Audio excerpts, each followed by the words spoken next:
السلام علیکم. محمد افضل صدیق اپنے پروگرام میچ ویوز کے ساتھ حاضر خدمت ہے. بڑا زبردست میچ پڑا ہوا ہے کہ یوم صدیقی کا اسد رحیم بھائیوں کی طرح سے ہے, چھوٹے بھائیوں کی طرح سے ہے, بہت خوبصورت طریقے سے کچھ چیزیں کی ہیں.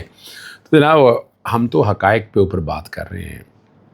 ہمیں کچھ غلط فہمیاں تھیں یا جو بھی آپ کہیں, جس طرح کا مرضی آپ کہیں, آپ کو اندازہ ہو جائے گا کہ کہاں کھڑے ہیں, کدھر کھڑے ہیں ہم.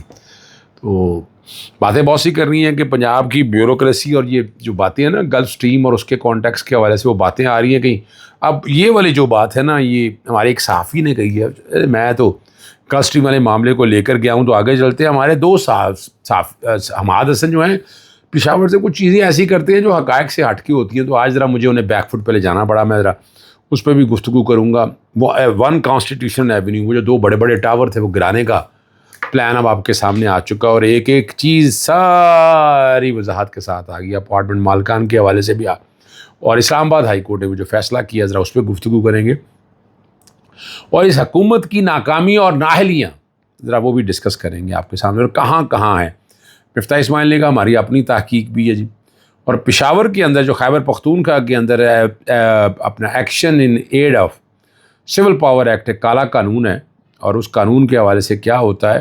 اور خیبر پختونخوا کی حکومت کے بارے میں اب بےقاعدگیاں جو ہے نا وہ سامنے آنا شروع ہو گئی ہیں. ایک ٹائم ذرا سمجھیے گا, ٹائم فیکٹر سمجھیں آپ یا چیزوں کو سمجھیں آپ, تو وہ چیزیں ذرا سامنے اب آنا شروع ہو گئی ہیں. تو آپ کو ذرا آسانیاں رہیں گی سمجھنے میں کچھ چیزوں. سب سے پہلی تو بات ہے وہ ایک حسن چٹھا, ہمارے دوست حسن, ہمارے دوست اسحار رانا کے بارے میں جو غلیظ باتیں کی ہیں وہ قابل قبول نہیں ہیں. اور ٹائم ایک آ گیا ہے کہ ان کے خلاف پیکا ایکٹ کے تحت نہ صرف مقدمہ درج کرنے کے لیے بلکہ ان کے خلاف ڈیفیمیشن کے کیسز کو بھی ایکٹیویٹ کرنے کا وقت آ گیا. بہت ہو گیا. دکھ اور افسوس اس بات کا ہے کہ سارے کو سپورٹ کرنے میں نون لیگ کی گورنمنٹ بہت زیادہ شامل ہے, اس کو پروموٹ کرنے کے حوالے سے.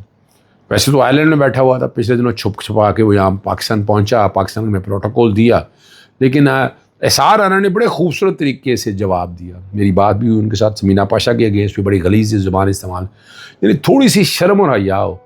اور یہ کنٹینٹ دیکھیں, آپ لڑتے رہیں, جو مرضی کرتے رہیں, لیکن اس طرح کا کنٹینٹ کیا اجازت ہونی چاہیے سوشل میڈیا پہ ڈالنے کی.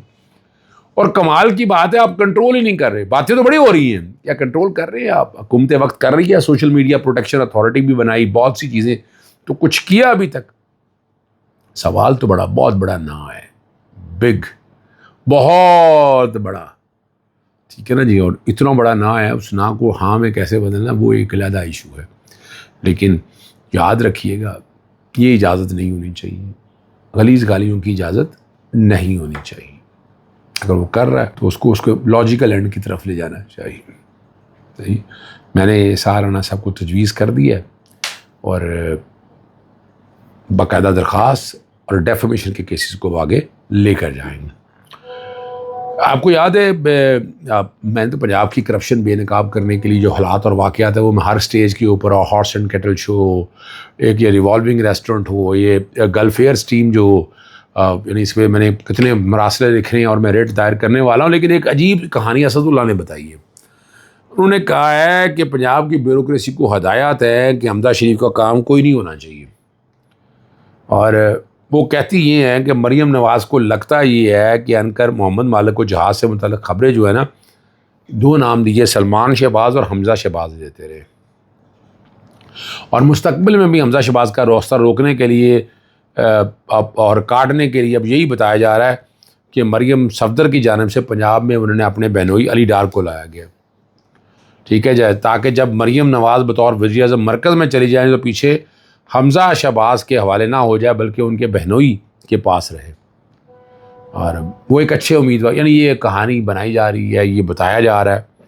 اور حمزہ شریف کہا جا رہا ہے کہ بہت پریشان ہے اور پنجاب میں اپنا راستہ تلاش کرنا چاہتے ہیں. مریم صفدر اور حمزہ شریف کی لڑائی شدت اختیار کر چکی ہے. واضح بیوروکریسی کو یہ ہدایت ہے کہ حمزہ شریف کو کام نہیں ہونا. میں تحقیق کر رہا ہوں اس بات کی, یہ تو ان کا کہنا ہے, میں تحقیق کر رہا ہوں. یہ کیا حقائق ہے آنے والے دور میں سامنے آ جائیں گے, لیکن ابھی تک جواب نہیں آیا. ریبٹل آئی ہوتی نا, یعنی اس کی بتایا جاتا, کلیریفیکیشن آئی ہوتی, کچھ چیز سامنے, تو پھر تو ہم کہہ سکتے تھے کہ نہیں طوطا مینا کی کہانی کچھ اور ہے. لیکن یہاں طوطا مینا کی کہانی تو پرانی ہو گئی ہے. اب یہ چیزیں ساری بڑی وضاحت کا, ہمارے دوست اسی طرح تھے کہ آج صحابیوں کے بارے میں زیادہ باتیں ہوں گی. حماد حسن خبروں میں وہ اپنا کانسٹیٹیوشن ایونیو کی اس عمارت کو جسٹس اعجاز الحسن نے ریگولرائز کر دیا کیونکہ اس متنازع بلڈنگ کو بنانے والے کمپنی کے وکیل رہے. حقیقت یہ ہے، میں نے بتایا اس کو کہ جناب اللہ جسٹس اعجاز الحسن کا نہیں سپریم کورٹ کا فیصلہ ہے. اس نوعیت کے معاملہ میں ایک نہیں متعدد فیصلے آ چکے ہیں جنہیں سمجھے بغیر قانونی رائے دینا مناسب نہیں. میں نے انہیں کہا کہ ذاتی قدورت یا تعصب کو ایک طرف رکھ کر حقائق، آئین، قانون اور عدالتی نظائر کا مطالعہ کریں. صحافت کا تقاضا یہی ہے کہ رائے سے پہلے تحقیق ہو اور تبصرے سے پہلے درست معلومات. متنازع صحافی بننے کی بجائے حقائق پر مبنی صحافت کریں. ٹھیک ہے جی. اسلام آباد کی شرائط دستور سے منسلک ٹوئن ٹاور جو ہے نا، اور آپ کو پتا ہے ایک رات بجے سینکڑوں پولیس اہلکار غصے اور تمام رہائشی کو حکم دیا کہ صبح 12 بجے تک اپنے فلیٹس خالی کر دیں کیونکہ غیر قانونی ہے. اب ایک فلیٹ کا کرایہ جو بتایا جا رہا ہے وہ 10 لاکھ روپے ہے. سگا رائج بات ہے. سمجھ لیں بات کو. اچھا یہ ثاقب نثار صاحب کے دور میں کئی چیزوں کو ریگولرائز کیا، بہت زبردست کام کیا، بڑا کمال کام کیا. ایسا کام تو ہونا چاہیے. ٹھیک ہے نا جی. اور اس کی تاریخ تھوڑی سی یوں ہے کہ اپنا لیز منسوخی کے خلاف درخواست خارج ہوگی اگر سنگل جج نے خارج کیا. بھئی آگے بھی تو ہے نا، ڈی بی ہے یا سپریم کورٹ ہے، اور اپارٹمنٹ مالکان کی درخواستیں نپٹا دی گئی. مختصر فیصلہ تفصیل میں بعد میں جاری کی جائے گی. BNP کمپنی کی جانب سے 1 ہے کانسٹیٹیوشن ایونیو بلڈنگ کے پلاٹ کی لیز منسوخی کے خلاف درخواست کا مختلف فیصلہ سنایا ہے، اور 13.5 ایکڑ کا پلاٹ ہوٹل کے لیے نام کیا تھا. یہ جو بات کہی جا رہی ہے. اور BNP کمپنی نے کچھ رقم دے کر فیصلہ قبضہ لیا اور ہوٹل کی جگہ لگژری فلیٹ بنا کر لوگوں کو بیچ دی. اب جن میں بتایا جا رہا ہے کہ بہت سے بیوروکریٹس کے اور بہت سے سیاستدانوں کے گھر وہاں پر موجود ہیں. یہ اسلام آباد ہائی کورٹ میں بھی کیس چلا، سپریم کورٹ میں بھی چلا، بڑے عرصے سے یہ چلا ہے. تو 26 سے 27 ترمیم کے بعد یہی ہے نا عدالتیں. پھر آپ کو پتہ یار کیا کہہ سکتے ہیں یار. میں تو یہی کہہ سکتا ہوں، میں مختصر کہہ سکتا ہوں یار، میں اور کیا بتا سکتا ہوں. ابھی آپ نے پیٹرول کی قیمتیں دیکھ لی. میں چیلنج کرنے جا رہا ہوں انشاءاللہ. کل میں چیلنج کروں گا پیٹرول کی قیمتوں کو، اور وہ سارا موازنہ چارٹ وہ سارا میں نے نکال کر رکھا ہے. کچھ اخبار میں خبریں آئی ہیں، کچھ آگے پیچھے دیکھی ہیں. اور موجودہ حکومت کا ایک پیٹرن بڑا واضح. مفتاح اسماعیل نے جو بات کی ہے میں اس سے اتفاق کرتا ہوں. ہر بار طاقتور طبقوں اور عام لوگوں کے مفادات عام نہیں سمجھیں تو جیت تو ہے ہمیشہ طاقتوروں کی ہوتی ہے نا جی. 7 مارچ کو پیٹرول کی قیمتوں میں اضافے کے معاملے پر آئل مارکیٹ کمپنیاں جیت گئیں، پاکستانی عوام ہار چکے ہیں. مارچ اور اپریل میں ڈیزل کی قیمتوں کے معاملے میں ریفائنری جیت گئی اور عوام ہار گئے. یوریا کی قیمتوں کی بات ہو تو کھاد بنانے والی کمپنیاں جیتی اور کسان ہارے. گزشتہ سال عام صارفین ہار گئے اور شوگری انڈسٹری جیت گئی. گزشتہ سال گندم کی کٹائی کے وقت ذخیرہ اندوز اور مڈل مین جیت گئے جبکہ کسان ہار گئے. حکومت کے باری اخراجات کی بات اگر آئے تو سیاسی خاندان، وزراء، MNAs، MPAs اور سینئر بیوروکریٹ جیت جاتے ہیں، جبکہ پاکستانی ٹیکس دہندگان جو ہے نا وہ رہ جائے. اس حکومت کے دور میں پاکستانی عوام کو کوئی بھی ریلیف نہیں ملا. بتا دے کوئی ریلیف اگر ملا تو بتائیے گا. کہ پاکستان کی اوسطن آمدنی 2014 کے مقابلے میں کم ہو چکی ہے، اور جس طرح سے چیزیں بڑھ رہی ہیں وہ آپ کے سامنے موجود ہیں.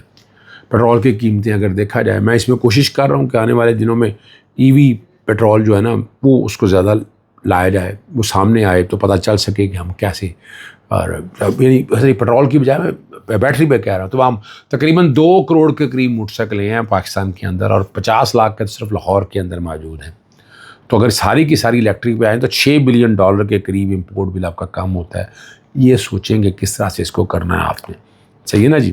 ایک بڑی اور زبردست بات ہے KP کی حکومت کے بارے میں بہت سی باتیں سامنے آ رہی ہیں. ہمیں تو یہی تو فرق ہے پاکستان تحریک انصاف اور action aid civil power act. ایک کالا قانون ہے. خاتمے کے لیے خیبر پختونخوا حکومت سنجیدہ نہیں ہے اور آئے روز کوئی نہ کوئی نیا حکومت لے کر آ جاتی ہے. اگر واقعی خیبر پختونخوا اسمبلی ہے، یہ صحافی کامران علی بھی کہتے ہیں، تو اسمبلی سے قانون کے خاتمے کے لیے ٹھیک ہے نا جی ریپیل ایکٹ لیا ہے. ویسے بھی اکثریت ہے، بغیر کسی بحث کے قانون کو ختم کرا سکتے ہیں. اور یہاں جو بتایا جا رہا ہے وزیر نے کہا کہ 970 لوگوں کی فہرست فراہم نہیں کی جا رہی، پھر کہیں گے دہشت گردوں کو چھوڑ دیا گیا، ہم پر چھوڑ دیا جائے گا. یہ ایک نیا بہانہ ہے. انہوں نے کہا جی ایکشن ایڈ پاور ایکٹ کو پشاور ہائی کورٹ کے چیف جسٹس وقار سیٹھ نے کالعدم قرار دے کر تمام حراستی مراکز کو محکمہ جیل کے حوالے کرنے اور قیدیوں کی باقاعدہ ٹرائل کا حکم بھی دیا. تو ریپیل ایکٹ پاس ہوتے ہی قیدی جو ہے خیبر پختونخوا کی حکومت کے انڈر آ جائیں گے، تو پھر قانون کے مطابق کارروائی بھی کی جا سکتی ہے. دہشت گردی اب یہاں بڑی بات ہے. اگر وزیر اعلیٰ کا الزام درست ہے تو پھر 970 لوگوں کا انتظار ہی کیوں کوئی اور نہیں ہے؟ یہ بڑی اہم بات ہے۔